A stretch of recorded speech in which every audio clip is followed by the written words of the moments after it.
نئی نماز شروع کرنے کی نیت سے تکبیر تحریمہ کہنا، اس کا کیا حکم ہے؟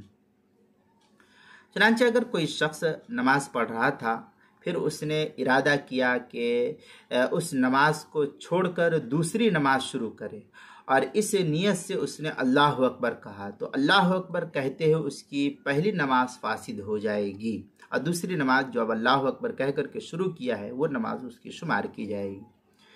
فتاوی شامیہ میں ہے وَيُفْسِدُهَا انتقالُهُ مِنْ صَلَاةٍ إِلَى مُغَايَرَتُهَا، جو آگے شامیہ میں ہے ای بِأَنْ يَنْوِي بِقَلْبِهِ مع التکبیر الانتقال المذکورہ۔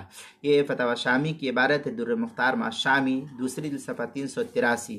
مراقی الفلاح میں ہے وَيُفْسِدُهَا التکبیر بِنِیَّةِ الانتقال لصلاة اخرى غیر صلاته۔ مراقی الفلاح صفحہ نمبر 183، مجمع الانہر پہلی جلد صفحہ 121، کتاب المسائل پہلی جلد صفحہ 399 پر اس کو نقل کیا گیا ہے۔